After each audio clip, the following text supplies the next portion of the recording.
Assalamualaikum warahmatullahi wabarakatuh. Selamat pagi, siang, sore, dan malam, dan salam sejahtera bagi kita semua.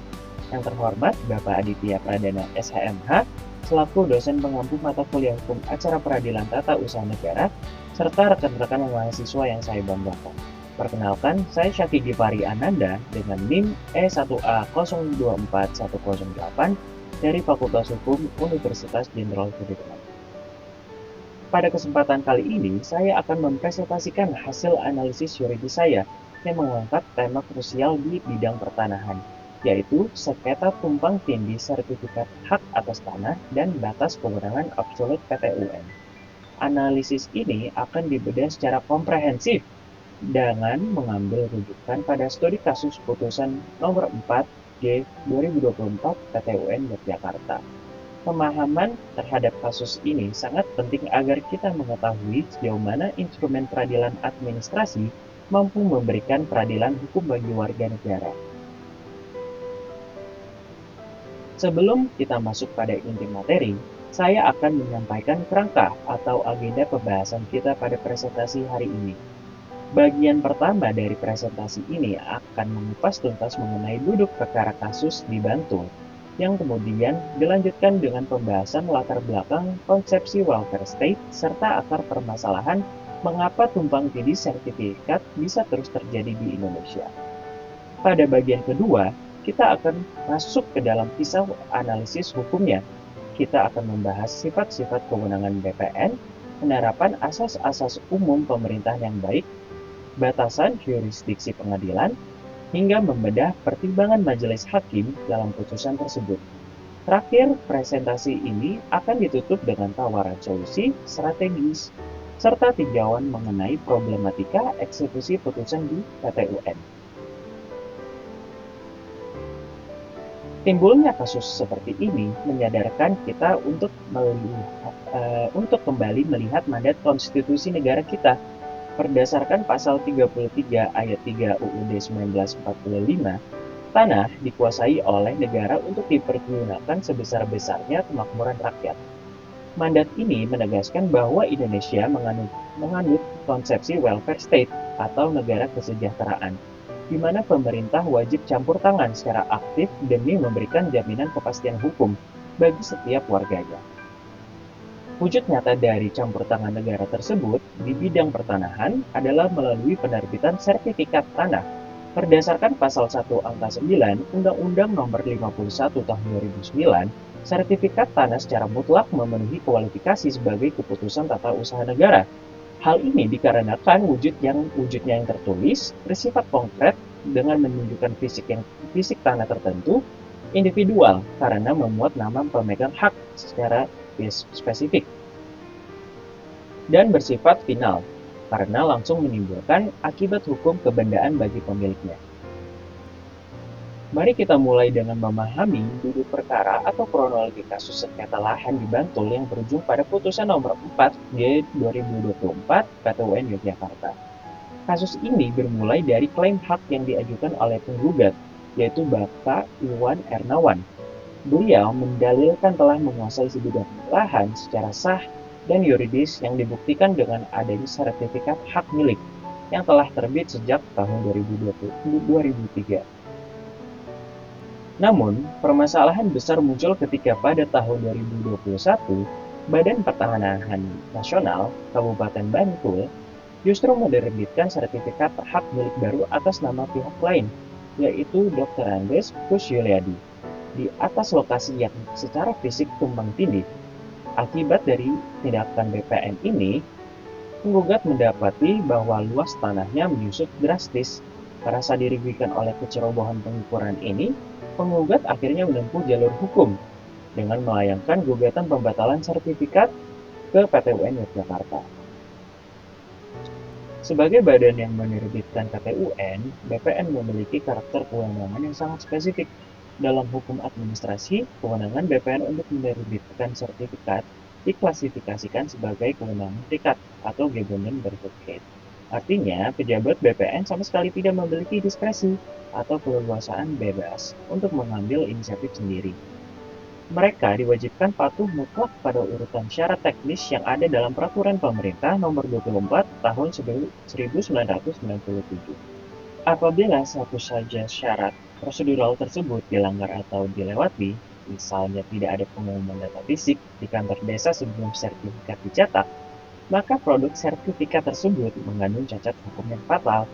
Selain itu, sistem pendaftaran tanah kita menganut publikasi negatif bertendensi positif. Negara memang menjamin data sertifikat, namun jaminan itu tidak mutlak. Sertifikat bisa gugur dan dibatalkan apabila kelak di pengadilan terbukti ada kecacatan prosedur. Lantas, mengapa fenomena sertifikat ganda ini seringkali terjadi? Dari hasil analisis, ada dua akar permasalahan utama. Faktor pertama adalah maladministrasi atau human error. Dari pihak panitia adjudikasi BPN itu sendiri, kerap kali terjadi kelalaian dalam memverifikasi riwayat asal-usul tanah, serta lemahnya upaya cross-check atau pemeriksaan silang data fisik langsung ke lapangan. Sehingga sertifikat diterbitkan di atas tanah yang secara faktual sedang dikuasai orang lain. Faktor kedua berkaitan erat dengan celah teknis pada masa transisi digital pendaftaran tanah. Dokumen atau warkah masa lalu yang pengukurannya masih menggunakan metode manual, banyak yang belum terpetakan secara presisi ke dalam sistem koordinat satelit yang baru. Akibatnya, saat ada permohonan sertifikat baru, sistem komputerisasi BPN seringkali gagal mendeteksi keberadaan hak lama. Celah transisi inilah yang sangat rentan dimanfaatkan oleh oknum atau mafia tanah untuk melakukan penyerobotan. Nah, ketika sengketa maladministrasi ini masuk ke PT UN, hakim akan menggunakan asas-asas umum pemerintahan yang baik sebagai parameter pengujiannya. Perlu ditegaskan bahwa sejak berlakunya Undang-Undang Nomor 30 Tahun 2014, AAUPB telah bertransformasi. Ia bukan lagi sekadar himbauan atau pedoman moral birokrasi, melainkan telah menjadi norma hukum positif yang wajib dipatuhi mutlak oleh pejabat tata usaha negara.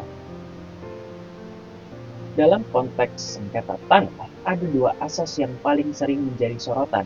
Pertama adalah asas kecermatan, di mana BPN diwajibkan untuk meneliti fakta dokumen dan fakta fisik lapangan secara mendalam. Pengabaian terhadap asas ini melahirkan cacat administrasi yang berat. Kedua adalah asas kepastian hukum yang melindungi kaidah prior in tempore, potior in jure, atau pendaftaran pertama adalah yang terkuat.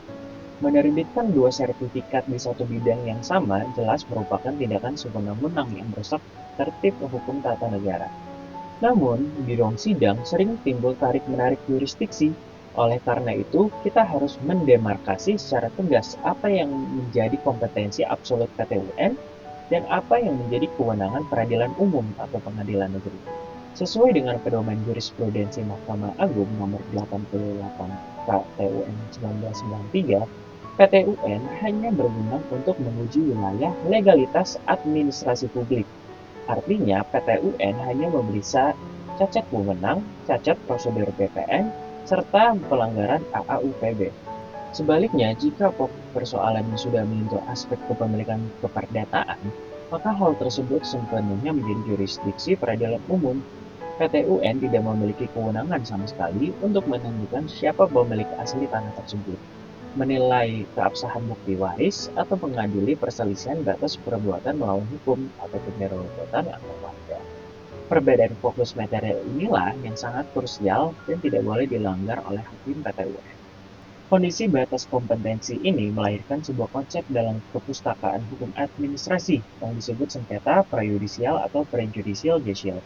Situasi ini terjadi apabila di pernah jalannya sidang pemeriksaan administratif di PT UN, tiba-tiba ditemukan fakta bahwa ada perselisihan hak kepemilikan murni yang belum selesai antara penggugat dan pihak tergugat intervensi. Nah, dalam menghadapi prejudicial gesture, respon yudisial seorang hakim PT UN sangatlah terbatas dan ketat.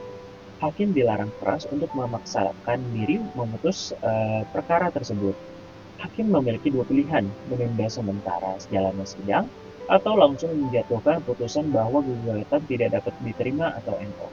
Penggugat harus menyelesaikan sengketa kepemilikannya terlebih dahulu di pengadilan negeri hingga perkaranya inkrah atau berkekuatan hukum tetap, guna menjaga lahirnya dua putusan pengadilan yang saling bertentangan pada objek yang sama.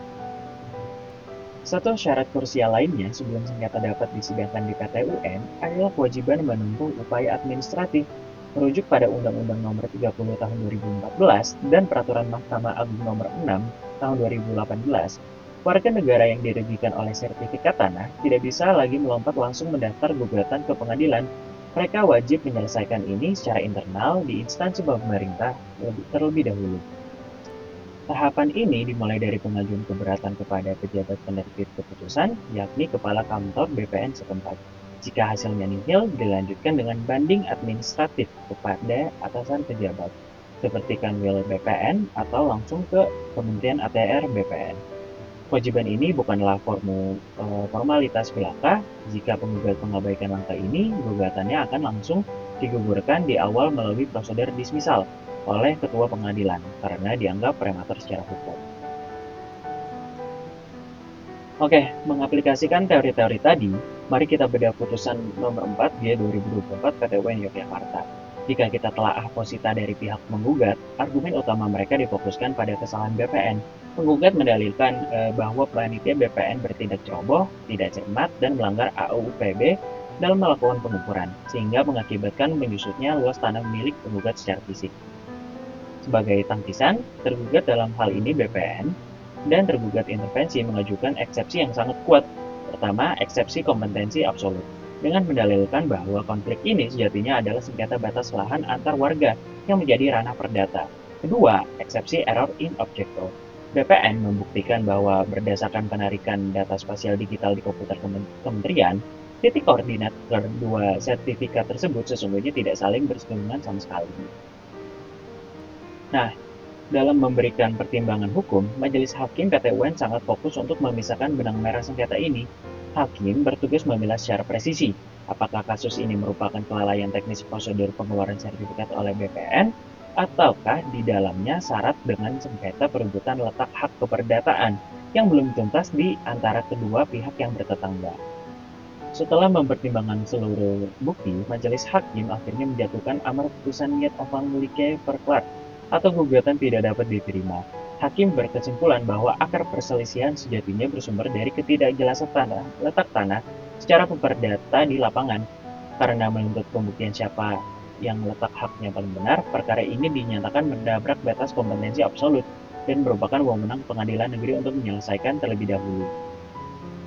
Oke, dari kajian terhadap putusan ini, saya menarik sebuah analisis kritis mengenai praktik beracara di PT UN.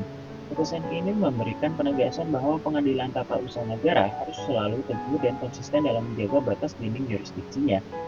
PT UN tidak boleh terjerumus, apalagi sampai mengambil alih fungsi pengadilan negeri dalam memutus pusaran sengketa hak keperdataan murni. Bagi masyarakat pencari keadilan, kasus ini menjadi pelajaran mahal. Seorang penggugat di PT UN tidak boleh menyusun gugatnya hanya dengan mengandalkan dalil sejarah kepemilikan tanah. Penggugat wajib memfokuskan pembuktian secara tajam pada cacat administratif seperti pelanggaran SOP pengukuran PPN dan pengabaian asas kecermatan. Kegagalan memformulasikan logika hukum administrasi ini akan berujung pada gugatan yang kandas karena dianggap salah alamat kompetensi. Oke, hal menarik lain yang patut disorot dari putusan ini adalah implementasi konkret dari asas dominus litis. Dalam peradilan administrasi, asas ini menuntut hakim untuk bersikap sangat aktif, memimpin persidangan dan mencari kebenaran material. Hakim tidak boleh pasif, hanya mengamini data-data elektronik atau warka kertas yang disodorkan BPN di atas meja sidang. Komitmen hakim untuk mencari kebenaran material ini dibuktikan secara otentik melalui agenda pemeriksaan setempat atau indeciente. Jika kita melihat pada rincian biaya perkara putusan ini, terdapat alokasi dana sebesar Rp1.500.000 khusus untuk biaya pemeriksaan setempat. Nominal ini adalah bukti empiris bahwa majelis hakim benar-benar turun gunung ke lokasi objek tanah di Bantul. Hakim membenturkan secara langsung klaim koordinat digital BPN dengan fakta batas patok fisik di lapangan guna memastikan ada tidaknya tumpang tindih secara real. Sebagai solusi atas maraknya sengketa lahan, penyelesaian secara litigasi harusnya menjadi jalan terakhir. Diperlukan optimalisasi jalur non-litigasi atau ADR, seperti mediasi internal BPN demi menciptakan win-win solution tanpa merusak kerukunan warga.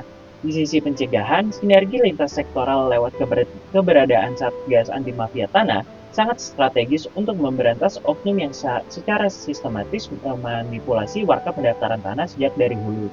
Namun, satu problematika besar membayangi keadilan di PT UN, yakni pada tahap eksekusinya. PT UN memiliki kelemahan struktural karena tidak memiliki lembaga eksekutor mandiri seperti jurusita di pengadilan negeri. Oleh karenanya, pelaksanaan putusan sangat bergantung pada kepatuhan pejabat BPN. Mengatasi hal ini, Pasal 116 Undang-Undang Nomor 51 Tahun 2009 mencoba memberikan daya paksa lewat sanksi uang paksa atau bisa dibilang uang som, sanksi administratif, hingga publikasi media bagi pejabat negara yang tetap membangkang terhadap putusan pengadilan. Bapak dosen dan rekan-rekan sekalian, dari seluruh pemaparan tadi, kita dapat menyimpulkan bahwa penegakan hukum acara peradilan tata usaha negara merupakan benteng perlindungan esensial bagi warga dari kesewenang-wenangan administrasi pertanahan. Namun, perjuangan tersebut harus selalu dilandasi pemahaman yang presisi mengenai batas-batas kompetensi absolut dan kepatuhan pada hukum acara yang berlaku. Demikianlah presentasi mengenai analisis yuridis sengketa tumpang tindih sertifikat hak atas tanah. Saya sangat terbuka untuk menerima saran, masukan, maupun pertanyaan pada kolom komentar di bawah ini. Atas perhatian dan waktu yang diberikan, saya ucapkan terima kasih banyak. Wassalamualaikum warahmatullahi wabarakatuh.